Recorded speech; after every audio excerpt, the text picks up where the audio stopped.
प्रभू येशू ख्रिस्ताच्या थोर आणि गौरवशाली नावामध्ये आपणा सर्वांना नमस्कार.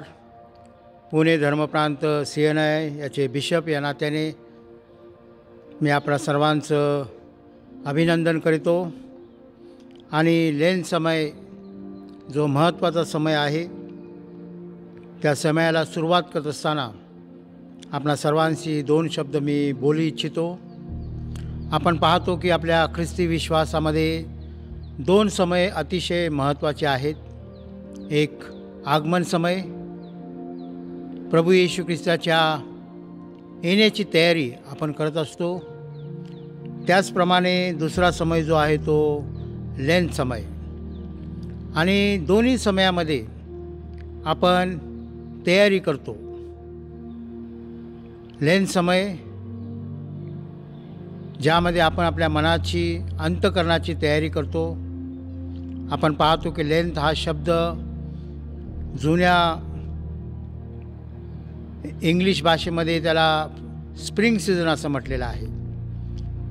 म्हणजे वसंत ऋतू, ज्यामध्ये झाडे आपली सुकलेली पाने टाकून देतात, नवी पालवी धारण करतात.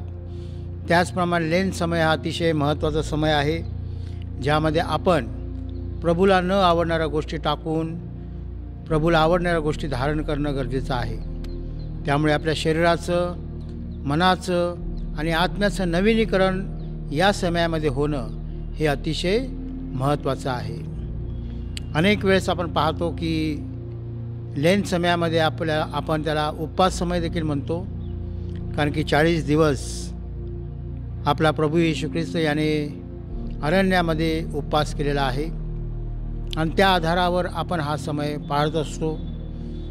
आणि या 40 दिवसामध्ये आपण उपवास करतो, प्रार्थना करतो आणि चांगल्या कार्यासाठी आपलं दान अर्पण करतो.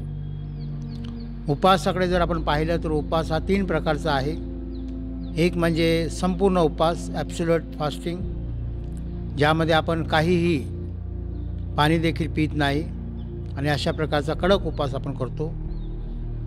दुसरा आहे तो पार्शल, म्हणजे अर्धा उपवास आहे, ज्यामध्ये आपण चहा घेतो, थंड घेतो, थोडंसं अल्प उपहार पण घेतो आणि तशा प्रकारचा पण उपवास आपण करतो. आणि तिसरा जो आहे तो एखादी गोष्टी आपण वर्ज्य करतो, ती गोष्ट घेण्याचं आपण या 40 दिवसामध्ये थांबवतो.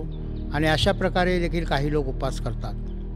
उपवास कशाही प्रकारचा असो, पण महत्त्वाची गोष्ट हीच आहे की आपण परमेश्वराच्या सान्निध्यामध्ये अधिकाधिक येणं आणि आपलं मन, अंतःकरण आपण शुद्ध करणं लेन समयातील ही अतिशय महत्त्वाची गोष्ट आहे. लेन समय आपण पाळत असताना आपण नेहमी जी मानवजात परमेश्वराने बनवलेली आहे त्यांच्या भल्याचा उपयोग करणं, त्यांचा भल्याचा विचार करणं हे गरजेचं आहे. अनेक वेळेस आपण पाहतो की लोक स्वतःचं जीवन जगतात, स्वतःसाठी सर्व काही कमवून ठेवतात.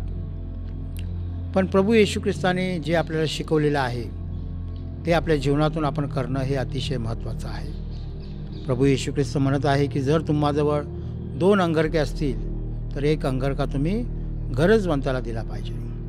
म्हणजे प्रभू येशू ख्रिस्ताने नेहमी आपल्याला जे जगामध्ये गरीब आहेत, गरजवंत आहेत, त्यांना मदत करणं, त्यांची काळजी घेणं हे शिकवलेलं आहे. आपण पाहतो की जो शास्त्रलेख उद्या आहे, आज आपण वाचणार आहोत, यशाया 58 अध्याय, त्याच्यामध्ये देखील उपवासाची व्याख्या आणि उपवासाचा अर्थ आपल्याला चांगल्या प्रकारे सांगितलेला आहे. अनेक लोक उपवास करतात, पण त्या उपवासाचा इतरांना काय फायदा आहे किंवा आपल्या समाजामध्ये त्याचा काय उपयोग आहे याचं त्यांना काही घेणं देणं नसतं. पण एक गोष्ट आपण नेहमी लक्षात ठेवली पाहिजे, प्रभूने ज्या विश्वासात आपल्याला स्वीकारलेला आहे, जो मार्ग त्याने आपल्याला दाखवला, त्या मार्गामध्ये आपण इतरांची आठवण ठेवणं गरजेचं आहे. आपण पाहतो की एक उदाहरण मला आठवतं की अमेरिकेमध्ये ज्यावेळेस युद्ध झालं, अनेक नुकसान झालं आणि एक सैनिक तो बाहेर गेला त्याचं नुकसान झालेले पाहण्यासाठी, आणि त्यावेळेस त्याने पाहिलं की एक लहान मुलगा ज्याच्या अंगावर काही कपडे नाही आहेत, नग्न अवस्थेत तो उभा आहे आणि तो काचेतून एका हॉटेलच्या आतमध्ये काहीतरी पाहत होता. आणि मग तो सैनिक त्या ठिकाणी गेला आणि त्या सैनिकाने देखील त्या काचेतून आत पाहिलं तर एक व्यक्ती भाकरी बनवत होता. आणि मग ती रोटी भाकरी त्याकडे तो मुलगा पाहत होता. सैनिकाने त्याच्याकडे पाहिलं, सैनिकाला त्याची कीव आली आणि त्याने त्या मुलाला विचारलं की तुला ती भाकरी हवी आहे का? तो म्हणाला हो, मला ती भाकरी हवी आहे, कारण मला खूप भूक लागलेली आहे.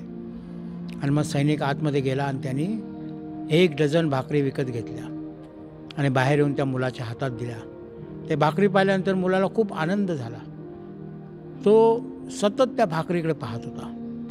आणि मग सैनिक भाकरी देऊन आपल्या मार्गाने पुन्हा निघाला आणि तो गाडीत चढत असताना मागून कोणीतरी त्याचा शर्ट ओढला आणि त्याने मागे वळून पाहिलं की तोच मुलगा त्याच्या मागे आलेला आहे. आणि अतिशय गंभीर आणि मार्मिक प्रश्न त्या मुलाने त्या सैनिकाला विचारलेला आहे. त्या मुलाने त्या सैनिकाला विचारलं, तुम्ही देव आहात का? Are you God? सांगण्याचं तात्पर्य हे आहे प्रियजन हो, ज्यावेळेस आपण एका गरजवंताला मदत करतो त्यावेळेस आपण त्या व्यक्तीसाठी देवासारखे होतो. प्रभू येशू ख्रिस्ताने आपल्याला हीच शिकवण दिलेली आहे की आपण नेहमी आपल्या जीवनामध्ये इतरांचा विचार करणं गरजेचं आहे. आज जगामध्ये अनेक अडचणी आहेत, समस्या आहेत. कितीतरी लहान लेकरं उपाशी आहेत, त्यांना पूर्ण शिक्षण मिळत नाही, त्यांना राहण्यासाठी घर नाही आहे. कितीतरी महिला आहेत ज्या निराधार आहेत, ज्यांना घरातून बाहेर काढलेलं आहे, त्यांना समाजामध्ये काही स्थान नाही आहे आणि त्यांची परिस्थिती अतिशय अवघड आहे. कितीतरी लोक आहेत की जे एकटे आहेत, त्यांचं कोणी नाही जगामध्ये. आणि मग या जगामध्ये कसं जगायचं हा मोठा प्रश्न त्यांच्यासमोर आहे. कितीतरी लोक आज देखील गुलामासारखं जीवन जगत आहेत. प्रभूने जे आपल्याला आज निवडलेलं आहे ते या लोकांचा विचार करण्यासाठी. हा लेन समय, उपवास समय ज्यावेळेस आपण पाळतो त्यावेळेस आपण नेहमी एक गोष्ट लक्षात ठेवली पाहिजे की प्रभूने ज्याप्रमाणे सर्वांवर प्रेम केलेलं आहे तशाच प्रकारचं प्रेम आपण सर्वांवर करणं गरजेचं आहे. उपवास समयामध्ये जी शिस्त आपल्याला पाळायची आहे ती म्हणजे उपवास करणं, प्रार्थना करणं आणि दान धर्म देणं. प्रार्थना जी आपल्याला परमेश्वराच्या जवळ घेऊन जाते, परमेश्वराच्या सान्निध्यामध्ये घेऊन जाते. आणि प्रार्थना करणं हे देवाच्या माणसाची ओळख आहे. त्यामुळे आपण न विसरता नियमितपणे देवाजवळ प्रार्थना करणं गरजेचं आहे. दान धर्म जे आपल्याला देवाने दिलेलं आहे त्यातून आपण देवाच्या सेवेसाठी अर्पण करणं गरजेचं आहे. आज आपण पाहतो की परमेश्वराने ज्या उद्देशाने आपल्याला बनवलेला आहे तो उद्देश आज लोकांच्या जीवनामध्ये दिसत नाही आहे. लोक देवाला विसरलेले आहेत. पण देवाने आपल्याला कशासाठी निवडलेला आहे तो उद्देश आपण कधी न विसरता त्या मार्गाने चालणं गरजेचं आहे. त्यामुळे हा जो उपवास समय आहे ज्यामध्ये आजपासून आपण प्रवेश केलेला आहे, ज्याला आपण लेन समय म्हटलेला आहे, पण हा लेन समय आपण पाळत असताना आपल्या शरीराचं नवीनीकरण होणं गरजेचं आहे, आपल्या मनाचं नवीनीकरण होणं गरजेचं आहे आणि आपल्या आत्म्याचं नवीनीकरण होणं गरजेचं आहे. जेणेकरून आपण पवित्र प्रभू येशू ख्रिस्त याच्याशी एकरूप होऊ आणि येशू ख्रिस्त आपल्याला त्याच्याबरोबर सार्वकालिक जीवनासाठी घेऊन जाईल. त्यामुळे हा लेन समय, उपवास समय आपण पाळत असताना जे काही आपण करू त्यामध्ये या जगामध्ये जे रंजलेले गांजलेले जे गरीब आहेत, अनाथ आहेत, त्या सर्वांची आठवण आपण ठेवूया आणि त्यांना चांगलं जीवन मिळावं यासाठी आपण आपल्या जीवनातून त्यांच्यासाठी काहीतरी योगदान देऊया.